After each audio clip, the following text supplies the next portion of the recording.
మీరా? ఇక్కడేదో బజార్లో గొడవ జరుగుతుందంటే రౌడీలు అనుకుని వచ్చాం, కానీ ఇంత పరువు ప్రతిష్టలు గల మీరు ఇక్కడ? ఏం లేదు, నథింగ్ హ్యాపెన్. మీరు వెళ్ళండి. Thank you. All right. Radha, Radha, Radha. పరువు మర్యాద గలదానివి, పెళ్లి కావాల్సిన ఆడపిల్లవి. హద్దు మీరు తిరగడం అంత మంచిది కాదు. మంచేమిటో చెడేమిటో నాకు బాగా తెలుసు, మీరు చెప్పనవసరం లేదు. అంటే డబ్బు కోసం రవిడిలా బ్రతికి ఆ గోపితో తిరగడం మంచిది అనుకుంటున్నావా? మనసిచ్చిన మనిషితో స్నేహంగా ఉండటం చెడు కాదనుకుంటున్నాను. చెడేదో మంచేదో ఆలోచించలేకపోతున్నావు, అందుకే చెప్తున్నాను ఆ గోపితో నువ్వు తిరగొద్దు. నా ఇష్టాల్లోనూ నా సొంత విషయాల్లోనూ ఎవరు జోక్యం చేసుకున్నా నేను సహించను. నన్ను అర్థం చేసుకోనే రాదా? నువ్వు నా కుటుంబానికి చెందిన మనిషివి. నీకే విధమైన చెడు జరగడం నాకు ఇష్టం లేదు. అందుకే ఈ రోజు నీ కోసం ఎస్టేట్ పరువు బజార్న పడేలా వాడితో దెబ్బలాడాను. అంత స్థితికి నేను ఎందుకు దిగజారని తెలుసా? నువ్వు ఒక వెధవ చేతిలో పడి నాశనం కాకూడదని. అందుకే చెప్తున్నాను, ప్లీజ్ నువ్వు అతను మర్చిపో, అతనితో తిరగొద్దు. కుమార్, మీరు నీడనిచ్చినందుకు గౌరవిస్తాను, తిండి పెట్టినందుకు మర్యాదిస్తాను.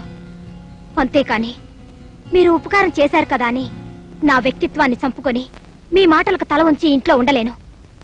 మీకిష్టం లేకపోతే ఇంట్లోంచి వెళ్ళిపోతాను. రాధా, నన్ను అపార్థం చేసుకుంటున్నావు. ఆశ్రయం ఇచ్చాననే అధికారంతో నేను చెప్పట్లేదు. నేను చెప్పేది నీకోసమే. నువ్వు తప్పుదారిలో పడకూడదని చెప్తున్నాను. నిండు మనసుతో నీ శ్రేయస్ కోరి చెప్తున్నాను. ఇంట్లో నా మనిషిగా, నా ఆత్మీయురాలుగా నీకు ఏ అపకారం జరగకూడదని నా తాపత్రయం.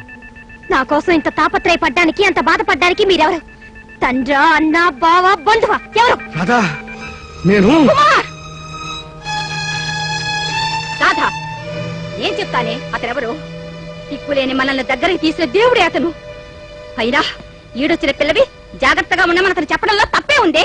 అది తప్పు కాదు, కానీ నేను ప్రేమించి పెళ్లి చేసుకోవాలనుకున్న గోపిని కలవద్దని ఆజ్ఞాపించడం ఖచ్చితంగా తప్పే. ఏవే, ప్రేమ ముదిరి పెళ్లి దాకా వచ్చిందన్నమాట. పెద్దలున్నారు, హద్దులున్నాయనే ఆలోచన లేకుండా నీకు నువ్వే నిర్ణయాలు తీసుకుంటావా? పో, లోపలికి వెళ్ళు.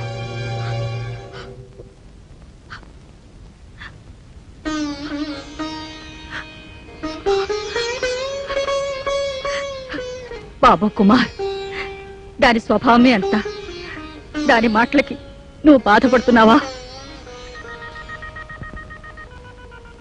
లేదమ్మా, విధి ఆడించి ఈ నాటకంలో